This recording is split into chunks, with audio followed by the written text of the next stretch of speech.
Nelson Mandela says कि शिक्षा एक ऐसा पावरफुल हथियार है जिसे हम दुनिया को बदलने के लिए इस्तेमाल कर सकते हैं। नमस्कार, मैं काजल चौधरी और आप देख रहे हैं नेशन लाइव। आज हम मौजूद हैं हरे कृष्णा पब्लिक स्कूल में।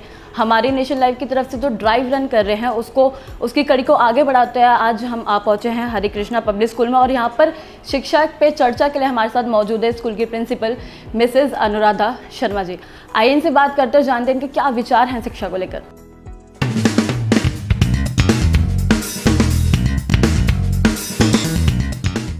नमस्कार ma'am, welcome to our channel. Ma'am, हम शिक्षा पर चर्चा कर रहे हैं, तो शुरुआती सवाल मेरा इसी पर कि आपको कब ऐसा लगा कि आपको शिक्षा के क्षेत्र में जुड़ना चाहिए और यहाँ पर काम करना चाहिए?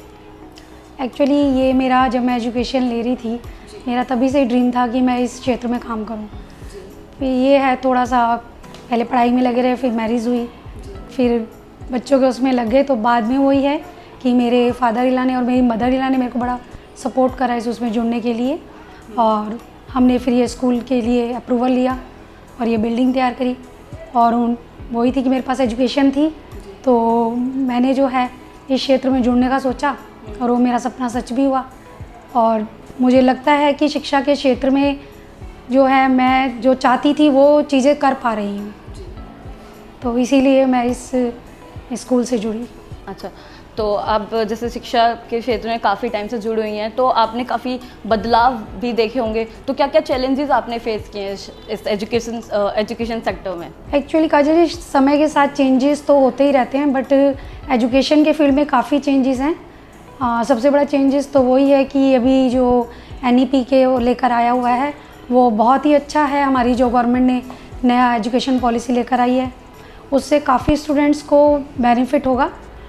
काफ़ी क्या, मैं समझती हूँ कि उससे सभी को ही बेनिफिट होगा, क्योंकि इससे जो है अभी तक जो बच्चे थे केवल किताबी शिक्षा ले रहे थे, मगर न्यू एजुकेशन पॉलिसी आने से वो जो चेंजेस आ रहे हैं उससे बच्चों के हाथ में एक तरीके से समझिए एक हुनर आ जाएगा कि बाद में केवल एक कागजी डिग्री नहीं रहेगी, उनके पास ऐसे प्रैक्टिकली नॉलेज भी होगी बच्चों के पास, जिससे इजीली उनको जो है आगे जॉब्स मिल सकेंगी, या वो ऑफिसेज़ वगैरह में कहीं भी जाते हैं तो उस बिहाफ पे उनको इजीली जो है सर्विसेज प्रोवाइड हो जाएंगी।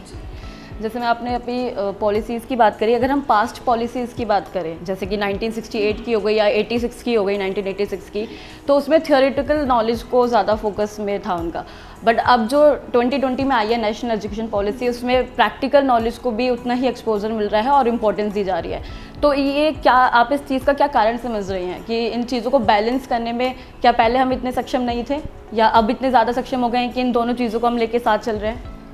नहीं, समय के साथ देखो चेंजेस होते रहते हैं, और ये बहुत बड़ा एक कदम है, एकदम अचानक नहीं कर सकते कि आप, ये कोई बहुत छोटी सी चीज़ है कि हम एजुकेशन के फील्ड में सोचें कि आज हम 1 साल बाद ही सारी चीज़ें चेंज कर देंगे।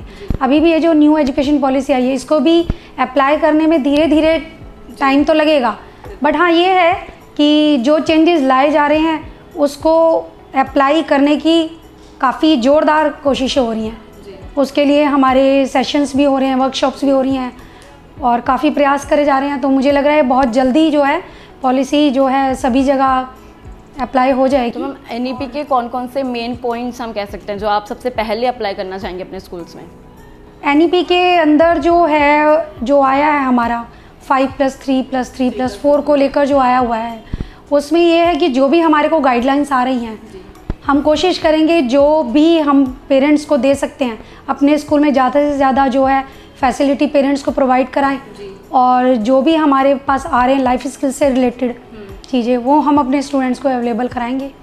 एक स्ट्रीम सिस्टम जो होता था पहले कि बच्चों को साइंस लेने, एक बाउंडेशन होती थी कि साइंस लेगा, कॉमर्स लेगा या आर्ट्स लेगा, बट अभी इसको बिल्कुल हटा दिया गया है, ये सिस्टम ही डिस्क्लोज कर दिया गया है।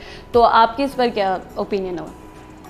मैं इसके फेवर में हूँ, क्योंकि पहले बच्चे बाउंड हो जाते थे किसी एक फील्ड के लिए, और केवल जैसे कॉमर्स का है तो उसको अकाउंट्स और मैथ्स से रिलेटेड जोड़ा जाता था, साइंस का बच्चा उसको मेडिकल साइड से जोड़ा जाता था, तो और आर्ट्स वालों को तो आप समझ सकते हो थोड़ा सा ये जुड़ा हुआ था जैसे वीक स्टूडेंट्स टाइप में। तो ऐसा कुछ नहीं है, मैं खुद आर्ट्स स्टूडेंट्स हूँ और आप लोगों के सामने आज बैठे हुए हैं हम भी पोस्ट पे, तो ऐसा कुछ नहीं है। और अच्छा है, जो बच्चे अगर किसी चीज़ को ही उसको चाहता है उस सब्जेक्ट को पढ़ना, तो ये नहीं है कि उसके लिए ये बाउंडेशन हो जानी चाहिए कि वो केवल मार्क्स भी हाफ पे कि उसको केवल साइंस ही लेनी है या वो मैथ्स नहीं ले सकता। ये चीज़ें मैं इसके उसमें नहीं थी फेवर में, और ये बहुत अच्छा हुआ है कि कोई भी बच्चा कुछ भी सब्जेक्ट अपनी मर्ज़ी से पढ़ सकता है। तो मैम अगला सवाल मैं स्कूल पे लेना चाहूँगी कि स्कूल की स्थापना के समय आप क्या लक्ष्य मन में लेकर चली थी, ऑब्जेक्टिव क्या था स्कूल का? एक्चुअली हमारा जो स्कूल आता है वो बजट स्कूल के अंदर आता है, और जिस एरिया में हम लोगों का स्कूल है यहाँ पर जो है बहुत ही लो इनकम वाले पेरेंट्स हैं। तो ये था कि हम इस एरिया में अच्छी से अच्छी एजुकेशन लोगों को दे सकें। सभी पेरेंट्स ये चाहते हैं कि उनका बच्चा अच्छे स्कूलों में पढ़े और उनको हर तरह की फैसिलिटी मिले, स्पोर्ट्स की और तरह तरह के उनको जो है एक्टिविटीज़ स्कूलों में कराई जाएं, और प्रोजेक्ट भी हो बच्चों के स्कूल के अंदर, सारी चीज़ें। तो मेरा यही था कि कम बजट के अंदर बच्चों की फ़ीस कम हो और उसके अंदर जो है हम ज़्यादा से ज़्यादा सुविधाएं यहाँ के बच्चों को दे सकें। तो काफ़ी हद तक वही है, उस चीज़ में हम सक्सेस भी हुए हैं, और जो कमियाँ हैं वो हम सोच रहे हैं कि उनको पूरी करें, आगे दूर कर दें। जैसे आपने फैसिलिटीज़ का जिक्र किया तो मैं जानना चाहूँगी कि हरे कृष्णा पब्लिक स्कूल में क्या क्या ऐसे यूनिक फैसिलिटीज़ हैं जो आप बच्चों को ऑफ़र करते हैं, जो यहाँ इस एरिया में बाकी स्कूल्स नहीं कर पा रहे हैं? मैं अपने स्कूल्स के अंदर एक तो थोड़ा सा बच्चों का मैथ्स जैसे वीक होता है, तो उसके लिए मैं अबेकस क्लासेस देती हूँ बच्चों को। और बच्चों को थोड़ा सा जो है कि वो प्रोजेक्टर वगैरह पे जब स्मार्ट क्लास के थ्रू जो पढ़ते हैं वो थोड़ा सा जल्दी उस चीज़ को सीखते हैं, तो वो फैसिलिटी हम देने की कोशिश करते हैं। और स्पोर्ट्स के लेकर जो है उसके लिए मैं एक्टिविटीज़ अरेंज कराती हूँ, और स्कूलों के साथ हम करते हैं कि भाई हमारे बच्चे वहाँ जाएँ, उनके हमारे यहाँ आकर करें, इस तरह की है। साइंस लैब वगैरह हमने करा रखे हैं कि बच्चों को जो एज ए प्रैक्टिकल के उससे इजीली सिखाया जाए, खाली ये नहीं है कि बुक में पढ़ा दिया। तो लैब वगैरह की फैसिलिटीज़ मैं देती हूँ बच्चों को, और एक योगा पे मैं जोर देती हूँ। योगा मेरे यहाँ वैसे भी क्लासेस चलती हैं, मॉर्निंग में भी और इवनिंग में भी, जिसमें हमारे यहाँ के सोसाइटी के जो हैं लोग आते हैं, मेरे ग्राउंड यूज़ करते हैं। और मैं स्कूल में भी बच्चों को ये वाली फैसिलिटी दे रही हूँ योगा की।